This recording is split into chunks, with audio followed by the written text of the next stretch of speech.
Reason number 4, to understand and tackle the dark side of this world. अगर मैं तुमसे पूछूं कि तुम लाइफ में सक्सेसफुल क्यों नहीं हो पा रहे हो, तुम इस सवाल पर क्या बोलोगे? पैसा नहीं है, किस्मत खराब है, या फिर कंसिस्टेंसी मेंटेन नहीं कर पा रहे हो? वेल, तुम्हारा जवाब कुछ भी हो, पर सच्चाई यही है कि तुम इस दुनिया की डार्क साइड को नहीं समझे। इस दुनिया के जो टॉप 1% लोग हैं ना, वो कभी नहीं चाहेंगे कि तुम इस चीप एंटरटेनमेंट से बाहर निकलो। एंटरटेनमेंट जैसे बॉस कौन जीता, एल्विस यादव, नागिन कौन है, इस एक्टर ने क्या खाया, क्या पहना, क्या विराट कोहली ने कितने ठोक, ये सब क्या है? मुझे लगता है ये सब तुम देखते हो, या फिर इन चीजों को देखना या ना देखना तुम्हारे कंट्रोल में है। अगर तुम ऐसा सोचते हो तो तुम बिल्कुल गलत हो, ऐसा बिल्कुल भी नहीं है मेरे दोस्त। ये चीप एंटरटेन, फालतू की रील्स, फालतू के मीम्स तुम्हें जानबूझकर दिखाया जाता है। अगर विश्वास नहीं होता तो इंस्टाग्राम खोल के देखो, फेसबुक खोल कर देखो, उसमें क्या दिखता है। जब पहली बार इंस्टाग्राम के उस सर्च बटन पर जाती हो, क्या देखते हो? तुम्हें सबसे पहले वो टॉक्सिक चीजें ही तो दिखाई जाती है। तुम रील्स के ऑप्शन पर जाओ,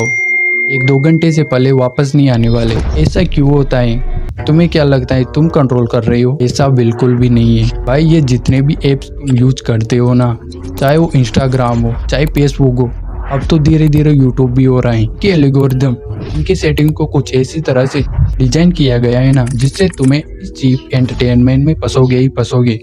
इसे बनाने वाली जो कंपनियां है ना, उन्होंने कई सारे अपने पैसे खर्च किए हमारी साइकोलॉजी को समझने में। इनकी कई सारी साइकोलॉजिस्ट की टीम ने साइकोलॉजिकल रिसर्च की है कि हम ह्यूमंस किस चीज से ज्यादा अट्रैक्टिव होते हैं, चीज से ज्यादा एडिक्टिव बनते हैं। इसलिए जो एप्स है ना, वो बस तुम्हारी साइकोलॉजी से खेलते हैं और इसीलिए तुम्हें इसमें फंस जाते हो। इसीलिए वो टॉप 1% लोग तो कभी चाहेंगे ही नहीं कि तुम इस चीप एंटरटेनमेंट से बाहर निकलो। इस दिन तुमने इनके बारे में पढ़ना शुरू कर दिया ना, डीप कंसेप्ट के बारे में पढ़ना शुरू कर दिया, एक फिलोसॉफी, फिजियोलॉजी, तो इन लोगों का अस्तित्व खतरे में आ जाएगा। जो इंसान इन डीप कंसेप्ट को समझता है ना, सवाल करेगा, और इस दुनिया में वही जीतता है जो सवाल करना जानते, जिनकी थिंकिंग रेशनल होती है। और ये रेशनल थिंकिंग तुम तभी विकसित कर सकते हो जब तुम ह्यूमन साइकोलॉजी और इस डीप कंसेप्ट को समझते हो। जो number 5, understand the deep concept of mind. हमारा माइंड एक ऐसा ऑब्जेक्ट है ना, जिसके अंदर इतनी सारी मिस्ट्री छुपी हुई है जिसे आज तक साइंटिस्ट भी सॉल्व नहीं कर पाए। और सबसे बड़ी मिस्ट्री तो हमारा ये सबकॉन्शियस माइंड है, जो कि इतना पावरफुल है, जिसकी मदद से तुम कुछ भी अचीव कर सकते हो। लेकिन वो तभी होगा जब तुम इसके फंक्शंस को समझते हो, तुम ये समझते हो कि ये कैसे काम करता है। इसलिए जब तुम ह्यूमन साइकोलॉजी पढ़ते हो ना, तो तुम अपने दिमाग के कुछ डीप कंसेप्ट को भी समझते हो, जैसे पावर ऑफ विजुअलाइजेशन की मदद से तुम सबकॉन्शियस माइंड की पावर का यूज कर सकते हो। And second, the mystery of sex transmission. यार, यहाँ पर सेक्स कहाँ से आ गया? ये तो पूरा फिजिकली होता है ना, लेकिन ऐसा बिल्कुल भी नहीं है। तुम्हें पता है, सेक्स जितना फिजिकल होता है ना, उससे कहीं ज्यादा मेंटली होता है। ये एक ऐसी एनर्जी है ना, जिसे तुमने फिजिकल से मेंटल की तरफ ट्रांसफर करना सीख लिया ना, तो ये तुमसे बहुत कुछ करवा सकती है।